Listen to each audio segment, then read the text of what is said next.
It was the most serious incident involving a UK dam in over a decade.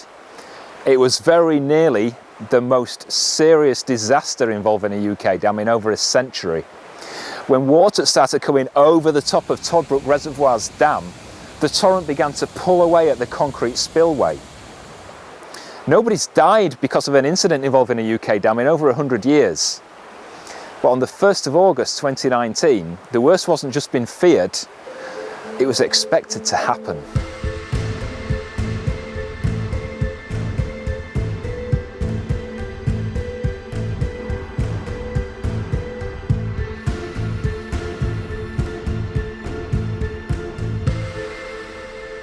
I'm in Whaley Bridge, and this is Memorial Park.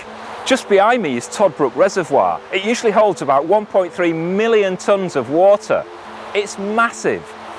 But back in August 2019, about a month's worth of rain fell in just 2 days, and all that water came rushing down into the reservoir. It overtopped, just behind me there, came rushing down the concrete slabs, and it started washing them away. You can see the damage behind me. Thousands of people in the villages around here had to be evacuated. For a few days, they thought this might actually burst. Toddbrook Reservoir overlooks the small town of Whaley Bridge. It's in the High Peak of Derbyshire, and it's about 16 miles southeast of Manchester. The Peak Forest Canal ends here at Whaley Bridge. It's at the basin where the old transshipment warehouse is, and it's where goods would be loaded from the canal boats onto the Cromford and High Peak Railway. The basin here is also where the canal is fed from the nearby Toddbrook Reservoir. It's about half a mile up the hill just behind the railway station. Now the reservoir is 180 years old. It's fed from Toddbrook, hence the name, and it brings water down from the hills. It covers about 36 acres and it can hold a staggering 1.3 million cubic metres of water. Just a couple of miles from Whaley Bridge, over 148 millimetres of rain fell in the week before the 1st of August. That's almost 6 inches of rain. Now the Canal and River Trust have claimed that this amount of rainfall flowing into the reservoir in that short space of time was a 1 in 10,000 year event. And with so much rain in the days before, the unprecedented rainfall on the 31st of July was just too much. Early on Thursday, the 1st of August 2019, the reservoir reached its peak, but water was still rushing down from the hills. There was nowhere else for it to go, and it began to spill over and cascade down the concrete auxiliary spillway. Concrete spillways like this are designed to allow a safe and controlled release of excess water. If the levels get too high, it protects the otherwise vulnerable parts of the dam.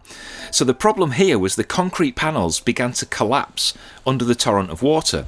And behind it was almost 1.3 million tonnes of water threatening to burst through any weak point in the dam, and it would have devastated Whaley Bridge and the Goyt Valley. By lunchtime on Thursday, events began to move quickly. By 12:30, the concrete panels on the right-hand side of the dam were beginning to collapse. The Canal and River Trust alerted the dam maintenance contractor Kier that there was a major issue with the dam. Less than an hour later, with the spillway collapsing, the emergency reservoir drawdown plan was activated. And within an hour, the Environment Agency issued an urgent warning to residents in Whaley Bridge that there was an immediate threat to life. Over 1,500 residents were instructed to evacuate their homes immediately. Public transport in and out of the town was cancelled, and roadblocks were set up to stop people coming into Whaley Bridge. That afternoon, it was a virtual ghost town. Roads and bridges were closed, as they were all the way down the Goyt Valley, in fear that they might collapse if they got hit by debris should the dam collapse. Experienced engineers from around the country were racing towards Whaley Bridge. I've spoken to one of them who had a police escort driving him at 130 miles an hour. By 2 o'clock, dozens of engineers were on site, plus over 100 service personnel, police from the Derbyshire Constabulary, teams from Derbyshire Fire and Rescue Service, the Environment Agency and the Canal and River Trust. And volunteers from the community were all swarming towards the dam, desperate to do what they could to prevent the dam from a catastrophic collapse.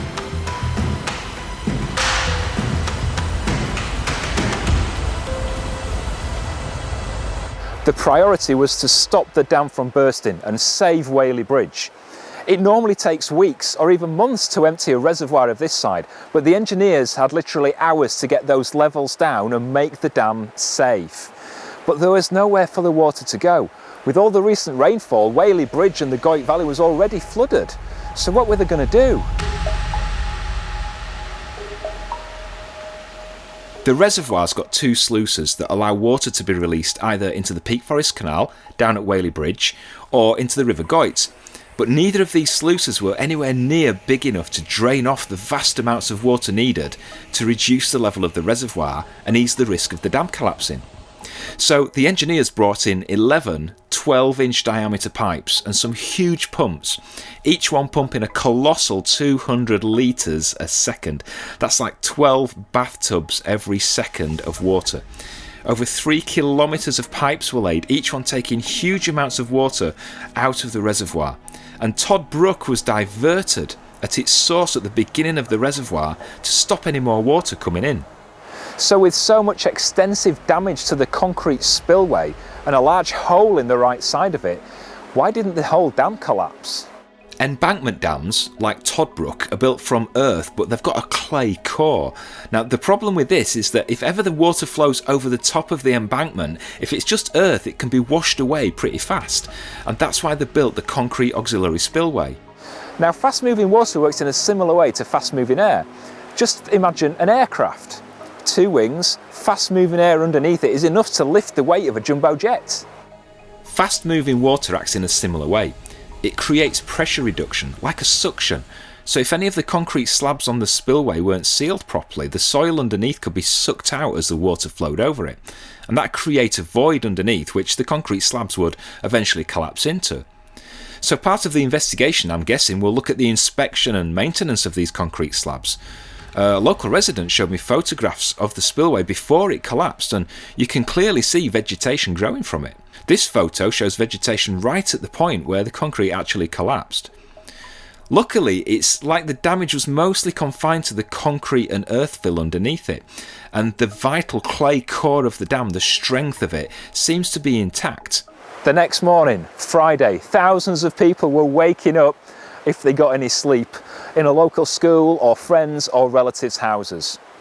There was still uncertainty about the structure and integrity of the dam, but engineers have been working throughout the night to get those levels down as much as possible.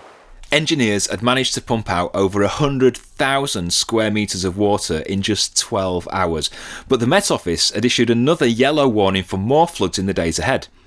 Meanwhile, an RAF Chinook helicopter was deployed and it began dropping 1-ton bags of aggregate, each one containing sand and gravel and stones, into the collapsed void in the dam wall.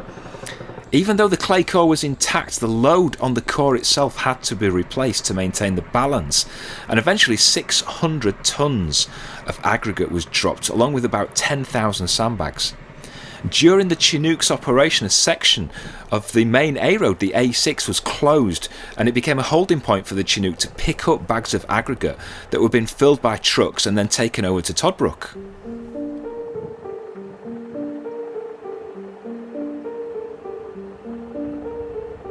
So this is what 600 bags of aggregate looks like.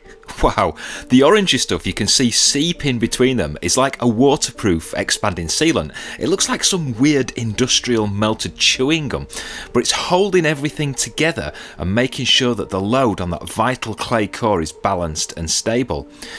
It's not until you get really close up to this that you appreciate the actual size and scale of it.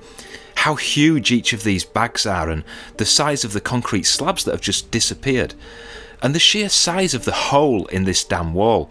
The collapsed section doesn't look that big when you watch it from TV. It's only when you get this close that you kind of realise that, hang on, there's 600 1-ton bags of aggregate in here and hundreds of smaller sandbags. You kind of get the sense of just how much danger this dam was in. 6 days after the near disaster began, and engineers had managed to reduce the level of the reservoir by 9 metres. It was safe, and residents were finally given the all clear to go home and start getting back to normal. Levels were eventually reduced to 12 metres below the normal level of the reservoir, and the pumps are fitted with monitors and watched really closely by staff 24 hours a day, 7 days a week. They're in place to make sure the water levels don't rise, and if they do, the pumps will kick in and just pump the water away. Now, with over 1 billion litres of water pumped out of the reservoir, a new home had to be found for the estimated 30,000 fish. They were rescued in phases and they were transported in oxygenated tanks to other reservoirs, including the Upper Bittle Reservoir in Worcestershire. And there's still a few in here and they're being cared for. Air is being pumped into what's left of the reservoir to maintain healthy levels of oxygen. And the Canal and River Trust say they hope to remove the final few fish over the coming weeks.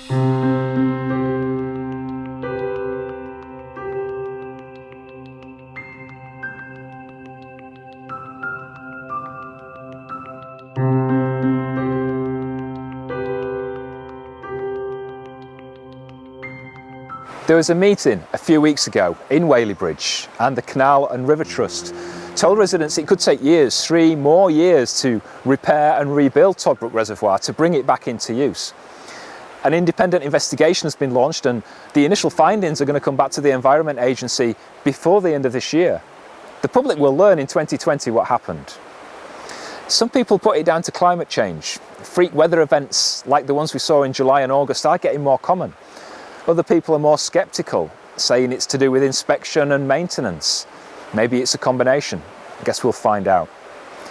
One thing that is for sure is the heroics of the armed forces, the engineers, the police and fire service, and of course the volunteers, people from Whaley Bridge and beyond who came to help. That typical British stubbornness, the fortitude to get in and get your hands dirty, get the job done. And I think they saved Whaley Bridge.